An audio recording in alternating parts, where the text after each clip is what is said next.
So, good day, everyone. We're here for another episode of the DVD show. So, for today, we have a current College of St. Benil head coach, and he's also an analyst in Signal, calling the Gilas games and the PBA games. And yeah, he's a very avid basketball fan. So, I'll now welcome here to the DVD show Charles Tiu. Thank you for joining me here on the podcast. Hello, thank you for having me. Also, it's, glad to be here and just talk basketball with you. Yeah. To for the viewers, I invited Charles here to talk about Gilas Pilipinas as they wrapped up two games against Lebanon and Saudi Arabia, and with two more windows remaining before the 2023 FIBA World Cup. So yeah, to start things off, Charles, I want to ask, how are you now? How what are you doing now? Like, I watched CSB recently playing the Phil Oil, and yeah, I hear you calling the games like the Gilas versus Lebanon game. You did a terrific job. So how's life been like for you? It's been tiring because well, we're about to start off our NCAA season on the 11th already for us. There are a lot of things to deal with. As you know, it's enrollment time in our LaSalle schools, so Yeah. lots of small issues. Fixing the lineup, fixing the little things. Never just coaching basketball. There's so many other things you manage as the head coach. So I'm sure a lot of people don't see that, but or don't realize that. But it's tough. We're on break right now in Meralco, but by next week we're also starting our practices already. So it's gonna be two teams again. It's gonna be really tiring. Yeah, just busy with those stuff. And yeah, tomorrow I'm covering the D League Championship game of LaSalle and Marinero Filipino. So yeah, Yeah. just been busy trying to do whatever I can with the time that I'm given or whatever opportunities there are. Yeah, that's great. That's great. I see you're very active and you try out various things and like coaching, and you were also before on CNN, and then now you're also calling the games for in Signal. So yeah, that's great that you try out various things. But yeah, I invited you here to talk about Gilas Pilipinas, as yeah, you know that there were a ton of people in there were a ton of people at MOA last night because yeah, Jordan Clarkson, it was his first game in Manila donning the Philippine jersey. So what's your overall takeaways from that game that we finally have Jordan Clarkson in the Philippines? I think it's great. Obviously he is by far the best player to wear our jersey, probably ever, as Philippine team jersey. It's nice to have him play here. The fans love him, and really, I think he was a big lift for us. Without him, it could have been a different story. I know we dominated Saudi Arabia, but you take away what he did for our team, and it will be hard. It will be a much harder game. And you take him away versus Lebanon, the game wouldn't even be close because he's just that good. He's a game changer for us, especially offensively.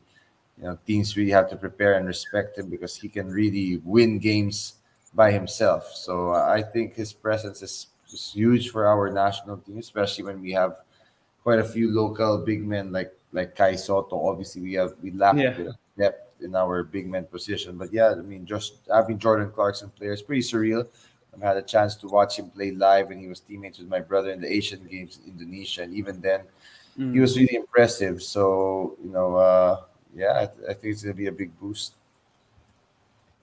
Yeah, that's great because I think, in my opinion, we really need him to have some sort of threat in the World Cup, because if it's just, I don't know, all local players or without him, we won't, hopefully, we won't be like last place. But I know that we'll, I think as a host, we still have like the liberty to choose like which group we're in, or is that right that we have it? Because that's what I remember from the previous hosts. Oh, I know for sure we can request who you want to play here, and I'm pretty sure they're gonna request Team USA to come out and play here. But yeah, there are some small perks of being a host, but again, it's not too much. At the end of the day, the World Cup's still the World Cup.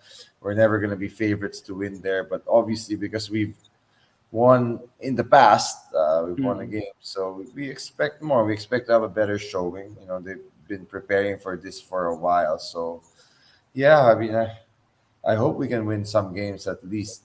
I don't expect us to get a medal, but maybe to Yeah. make it to the next round or even the quarters would already be really good for us.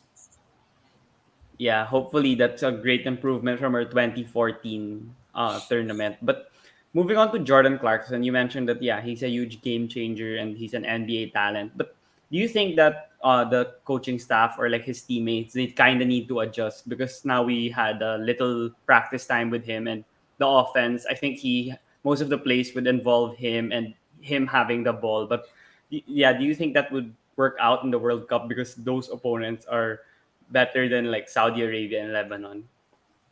Well, obviously, I think there's room for them all to grow, to understand how to best utilize him and how to play with him. And he also needs to know his teammates a little bit better. But at the end of the day, when you have a guy like him, you just have to find ways to put him in good spots to succeed. And whether it's him holding the ball or setting him off screens, that's really up to the coaches. But he is a talent, and it's nice to have a guy like him who can shoot. There's one transition three he's shooting from 5 feet beyond the Yeah. 3 point line, which is normal. It's NBA range, right? So all he needs is a little daylight. So yeah, it's gonna be tough for him, especially against better competition for sure. The other guys would really have to step up because even when you look at Lebanon, when they started double teaming him or helping way more on him, he had to give up the ball more, and it's going to be really up to his teammates to also deliver and make plays. Because the good thing is he commands a double team, and teams have to really respect his game. So it will open up opportunities for the other players. Hmm. Yeah, speaking of opening up opportunities, and yeah, the defense they committed a ton of fouls like in the Lebanon game because they were trying their best not to give him an easy path to the rim. Who would you think like in the next two windows kasi 'di ba? I don't think Clarkson can play kasi ongoing yung NBA. Pero like in the World Cup preparations, sino yung mga players na tingin mong magsa-thrive na off ball kasi nga Clarkson's gonna have the ball most of the time. Sino yung mga pwedeng mga players na mag-flourish.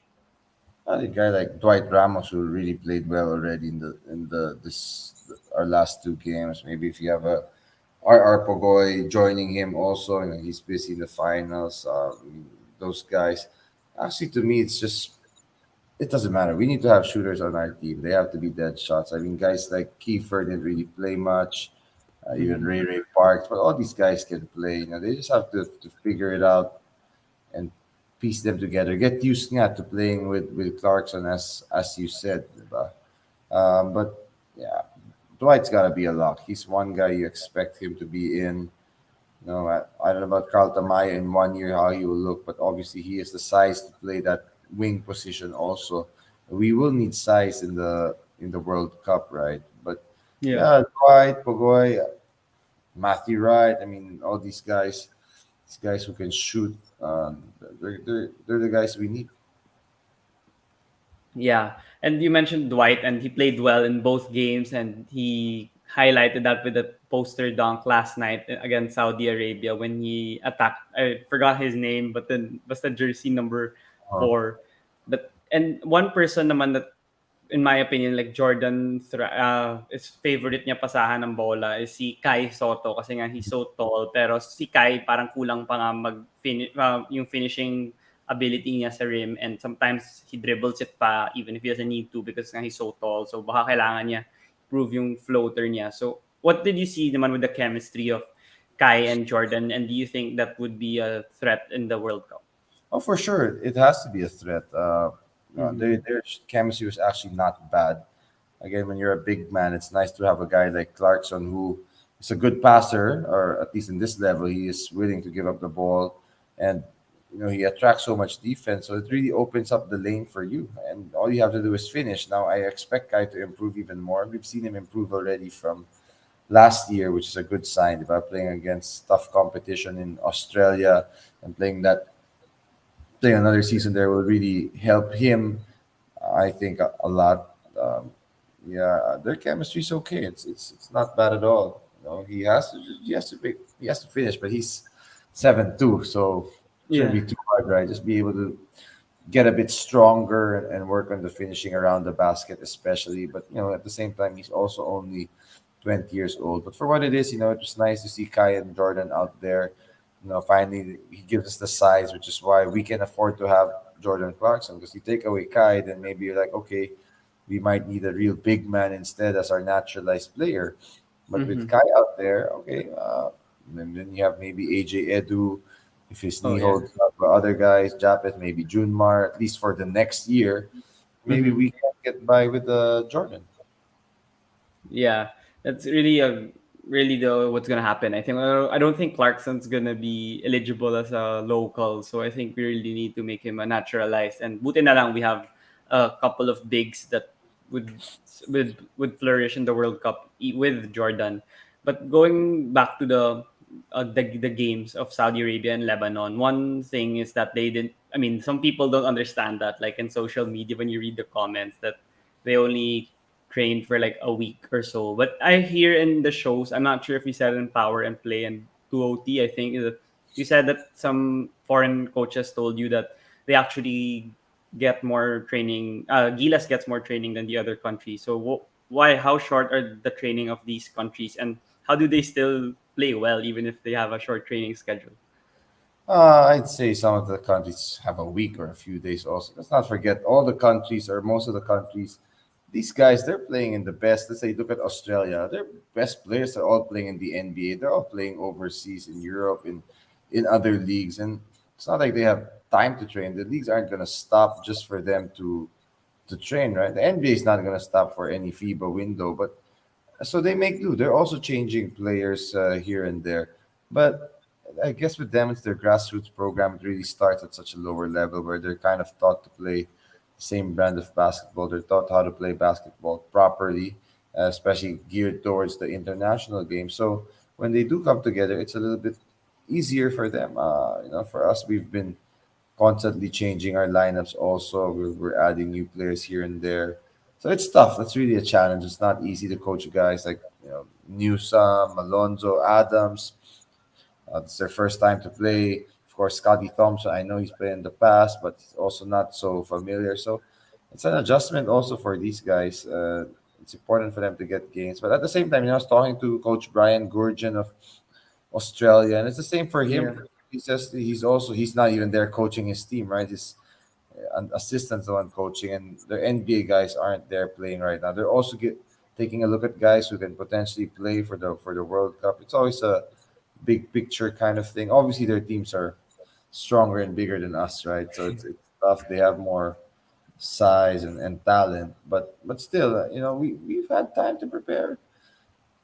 We had weeks Mhm. even. I mean, that's a lot. It's a lot. Yeah. But then even if we did have time to prepare, like you could see, like I'm pretty sure you see it as an analyst and as a coach also, that the turnovers was a huge story against Lebanon where we committed 21. And there are also defensive lapses wherein, like, when there's a shooter that they left open, like two guys help on the slasher and the shooters left open on the corner, or they swing it to the other side and there's no one there. Do you think that's a familiarity factor, since these guys, like, konti lang naman sila yung magiging teammates, like Japet and Scotty lang, and then the others, they're from other leagues or other teams. So do you think that's a factor and it could be rectified for the World Cup? Yeah, I mean, I'm sure that is a factor, especially on the offensive end, being familiar, just getting a good feel for each other. Defensively, if you have a scheme, you kind of should be following it, right? But yeah, and this leg in particular, I think, in fairness, they didn't have that much time to prepare because, well, uh, Clarkson and Kai arrived late. The guys just got together on the 15th. Uh, some guys joined in, like Newsome from our semifinals after being eliminated Mm-hmm. to come into play. So, no, yun, medyo kulang talaga sa practice for a new team. Dapat kasi normally when your team's there already, you just when you come back together to train, at least familiar na kayo. You don't have to teach everything from scratch to understand the system of let's say Coach Chot, diba? So it's a bit Mm-hmm. hard. But some of the mistakes that they made in the game, I think personally, are also just let's say the Lebanon game. I think they're just unforced. I mean, how many times did the ball slip out of their hands, or as I Yeah. said, the dribble sa paa? I mean, that's not a chemistry thing.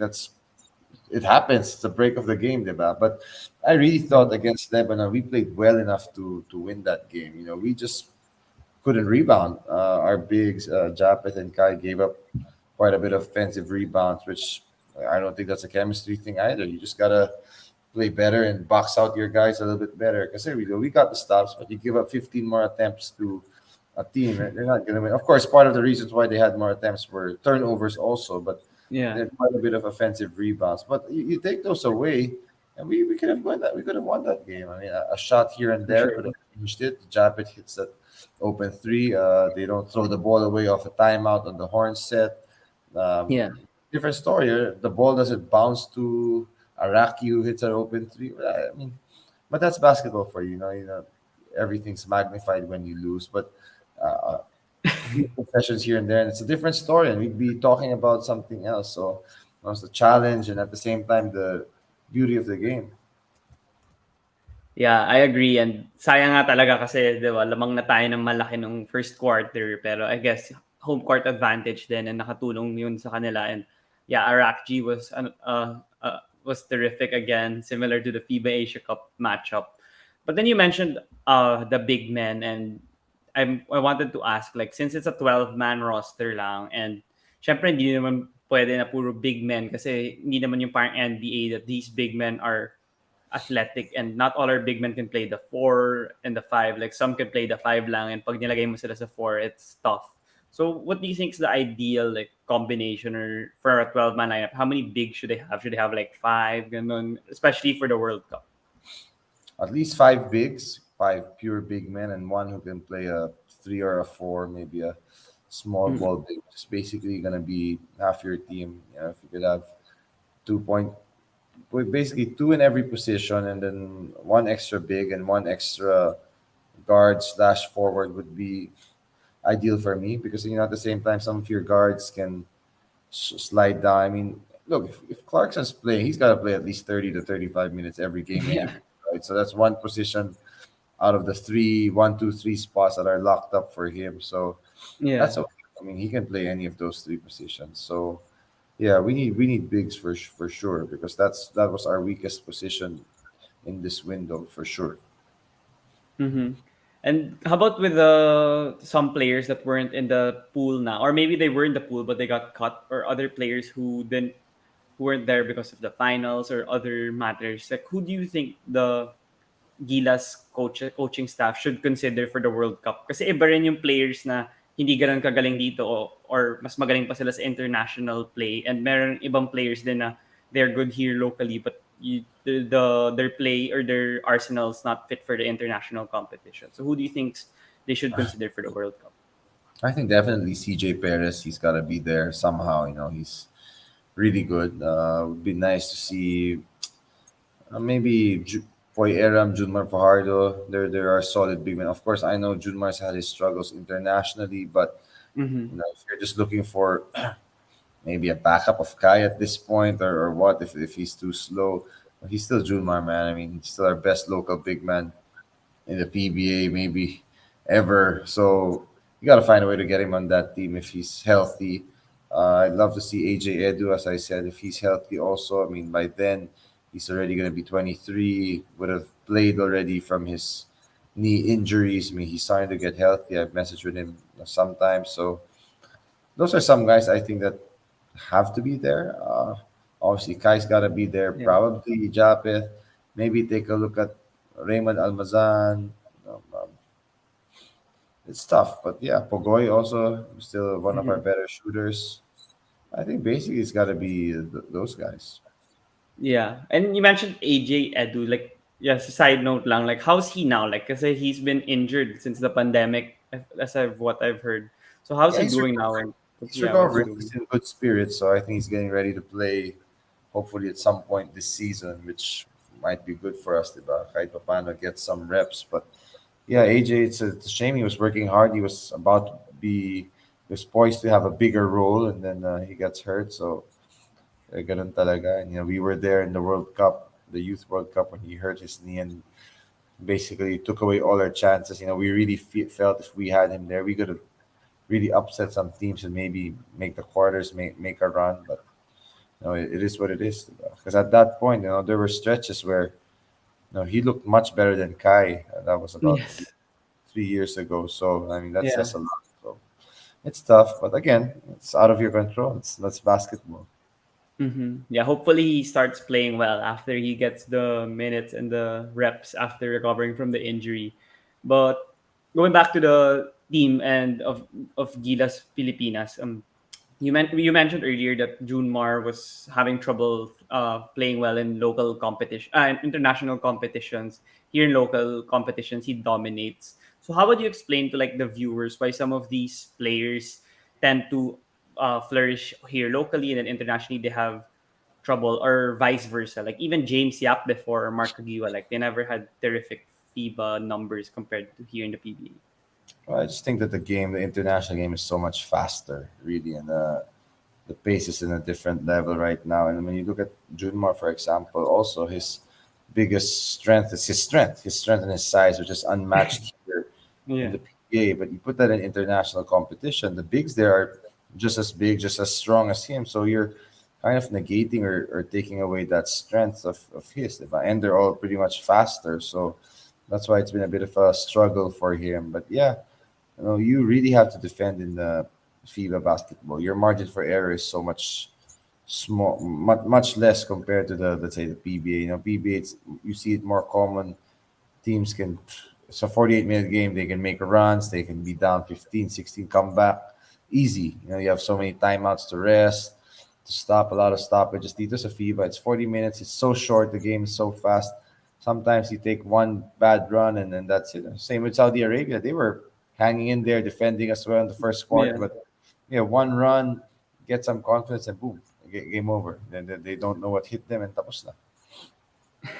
Yeah, yun nga eh. Kasi, isipin mo, pag first quarter, they were up by 3 pa. But they ended up losing by what, 38 or 40 points. So, iba talaga yung FIBA, yung pace ng FIBA competitions eh. Pero yeah, how about with the other players? You mentioned some of them a while ago, the returning players like Parks and the Ravenna brothers and Japeth. You have Scotty and what's this guy's name? Of Tana. They played before, and also Carl. So among these guys, like who stood out for you that you think has a bright future here for Gilas? Well, to be honest, all of them just played okay in this window. Nobody Yeah. really stood out. The only two or the only three guys who really stood out are Kai, Jordan, and Dwight Ramos. Everybody else were just okay. It seemed like Coach Chot wanted to go with Scotty for his defense at that point guard spot, which makes Mhm. sense, right? But Scotty Mhm. still has to kind of adjust to the international game also offensively, I think, because didn't have as a productive offensive game with him there.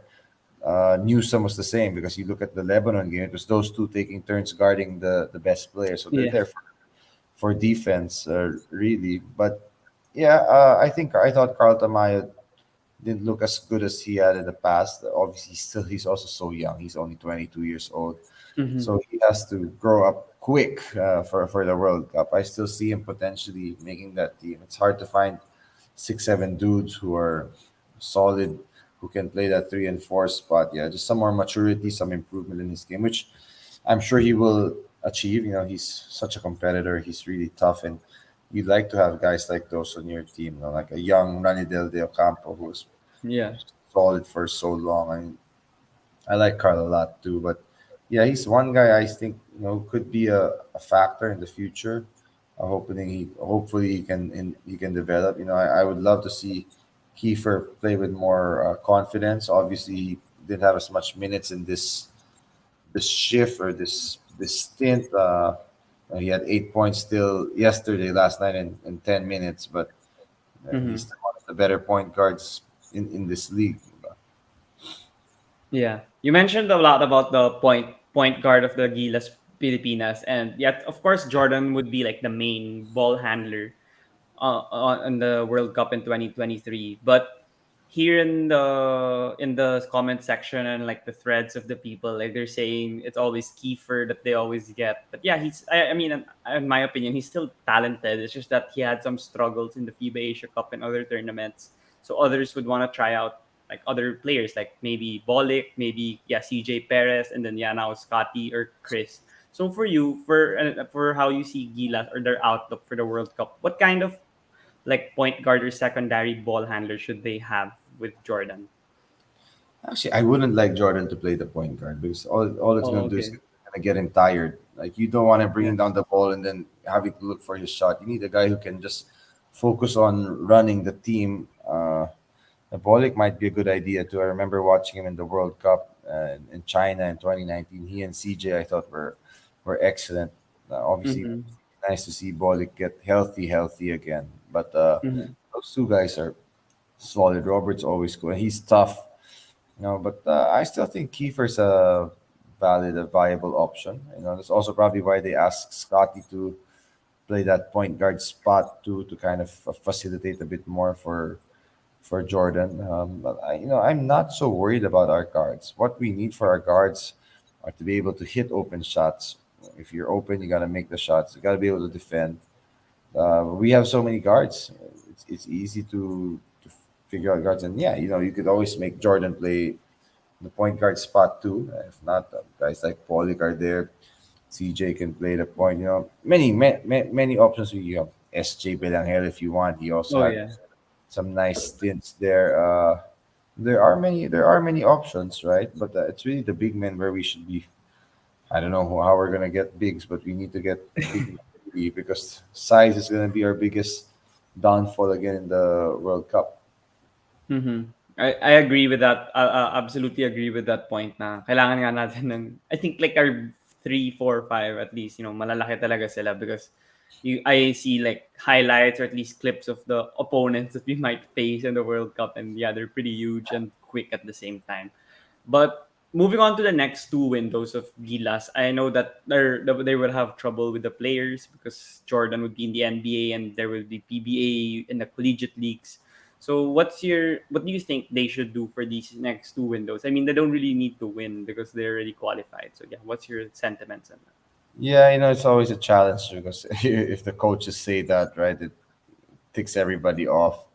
But Mm-hmm. it is the truth. You still want to feel the best team you can, but that November it's going to be PBA season. I don't know if they're going to stop for the guys to play, if they've predetermined the pool already, that okay, let's these guys can take a break or schedule the work the schedule around it.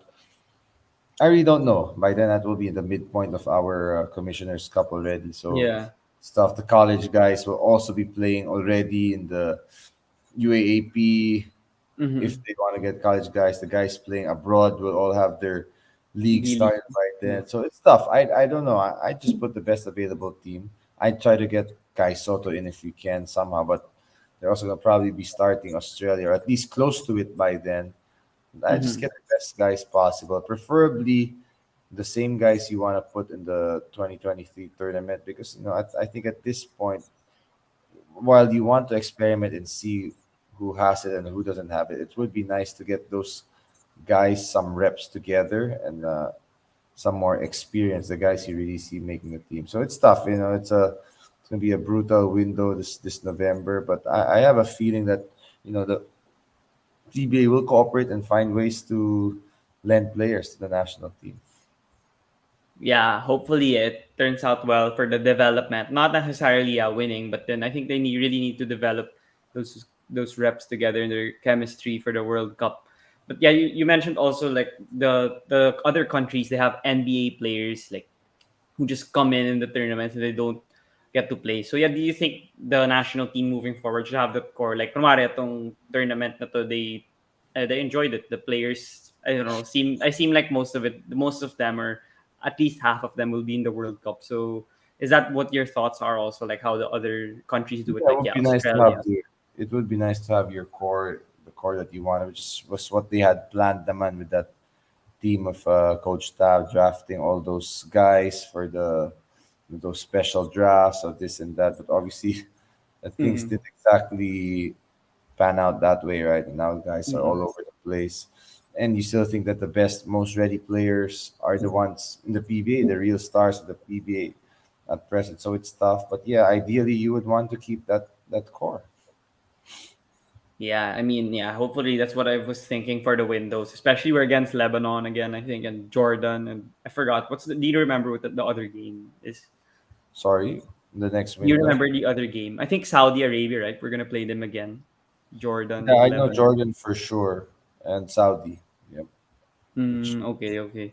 But how about with the preparations for the World Cup? Like I think Coach Chot said in an interview that I think 3 months all the leagues will not yeah, play so that they get all the players that they want. So, what's your opinion on that? Is 3 months enough, and what should they focus on? Like, is it the training, the tune-up games? What's your thoughts? That's gonna be more than enough. I don't think any other country is gonna have that. So you're gonna have all the time in the world to Mm-hmm. prepare. I think that's great for the program. To get all the reps you can. I'm sure they're gonna play a lot of games overseas. I'm sure they're going to also have tune-ups here. It's good. I'm sure they're probably gonna go abroad to have some training camps. And that's really good for them. I think it's nice that the PBA is stopping, giving the guys a break to just focus on this World Cup, which is probably the biggest event we've hosted in a very long time.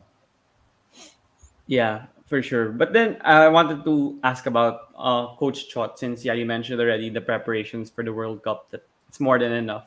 But what was your first reaction when you heard the fans booing him last night when he got introduced and every time they flash his face in the big screen? I think that's kind of crazy, to be honest. Yeah. It's surprising. It's like it's becoming all about him, which shouldn't be the case. I don't think Coach Chot wants that. I don't think he necessarily deserves that kind of treatment either, because in fairness to him, he really was just tasked to do this. I mean, it's not like he asked for this job, right? So Mm-hmm. stuff.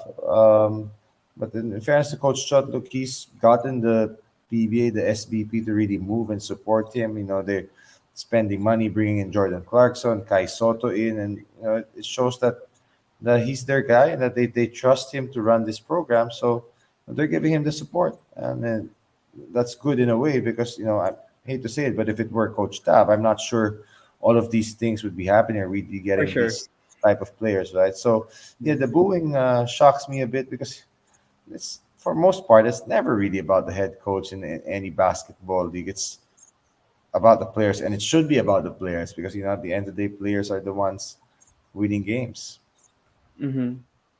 So how do you think the fans should improve on their behavior? Understand the knowledge more on what's going on with the national team. Like not it's not only what they see on TV, but there's other stuff occurring on why Coach Chot, like why the teams of Coach Chot started losing. Oh no, look, I know it's tough. Fans always will have their own opinions, and they're entitled to it. They can say whatever they want. So it's hard to control how they think. But at the end of the day, I guess it seems like all their complaints aren't doing much to, because it seems like the bosses, the SBP, they're solid in the direction that they want to take. So I'd say maybe it's just best to support and stick him out, because if even the players like Jordan Clarkson's, Dwight Ramos, they have Coach Chot's back, then you gotta respect that. As long as the guys still want to play for the coach, you haven't heard any player publicly say that, hey, I don't want to play because of Coach Chot, or I don't want Yeah, to be part of this team until you change the coach. Then I don't think there's a problem, because if they don't start playing and nobody wants to play, then you start getting worried. But it still seems like they're okay. So it's tough. It's tough to judge this. Obviously we're in a bit of a mess, I'd say, right now. But we have time to right the ship, and hopefully, winning a few more games, having a better stint in the next windows would help Coach Chot's case. Maybe winning the PBA championship will also help his case a bit. But yeah. he's one of the best coaches we have out here in the country, locally also. So uh, I guess we just have to roll with it, right? Yeah. How about Coach Chot? You mentioned about him being one of the best coaches, and people say that his system would not work in the international play. And in my opinion, like he evolved now. Like in TNT, he still runs a lot of triple drive, but then in the international play, like in the FIBA Asia Cup and the other games, he tries to incorporate something else, another kind of system. So how would you explain to the people that misconceptualize it that he still runs dribble drive and his system won't work in the FIBA level of competition?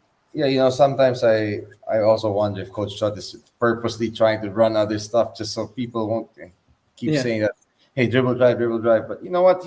It worked when he ran it in 2014, right? Obviously, you had Mm-hmm. guys like Latch, Jimmy, and Castro who really were a good fit for that system. I really think it's about the personnel. But you are right in that point. He isn't necessarily running the dribble drive anymore in the FIBA tournament. But obviously, sometimes that's why the understanding of the game is a little bit different at times. There's some preconceived stuff.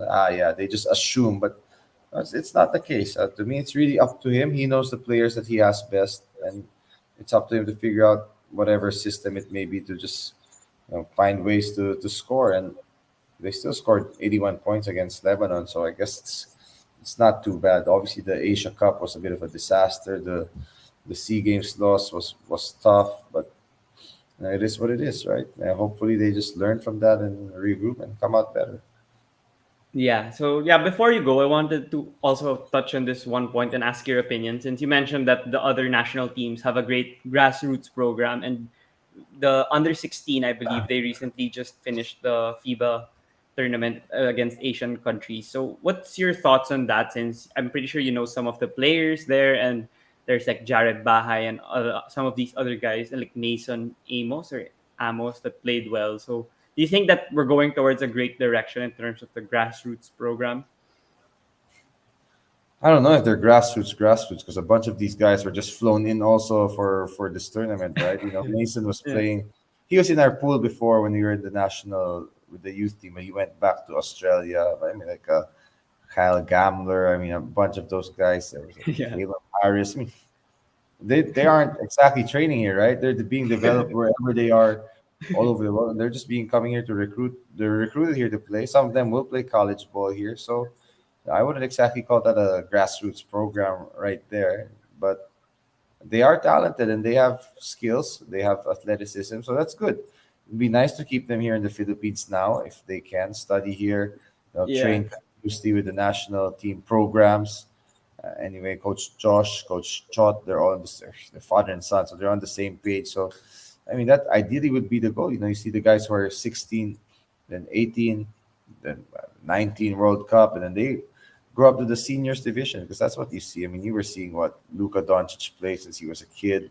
All these Yeah. guys playing in their national teams for a while. So, it may happen, but also sometimes there are the talent level like I don't know if Jason Castro ever really played for the youth national. I know he was in the Sea Games team at one Yeah. point, but sometimes these guys just blossom a little bit later than the others because we have so much talent all over the country also, so it's not easy. But yeah, at least we're finding players. I'm impressed with how the UAP schools are really recruiting talents even, and they're getting a lot of good guys too.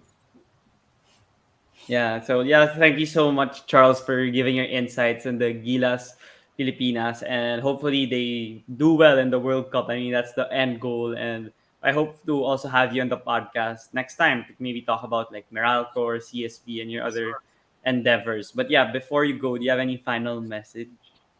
Oh no, not really. But I'd love for them to. If you're, I don't know if your viewership are mostly LaSalle people because you're from LaSalle, Yeah. right? So you have to support your other sister, little brother school, whatever you call us. But yeah, our NCAA season starting, so it'd be nice to support Benilde. We're always, looking for supporters, and hopefully we can start winning more and get back to the final four. That's pretty much it. Yeah, for sure. I mean, I watched a few games, and yeah, Will Gozum's really good. I mean, in UP, he was not used that much, but he's a superstar now, or a star now with CSB. So bright things ahead for you guys. But yeah, before you go, is it okay if we take a picture? Yeah, for sure, for sure. Okay. Okay, I'll take it. One, two, three. Okay, thank you so much, Charles, for joining me on the pod. And yeah, hope to see you soon. Bye. Thank you.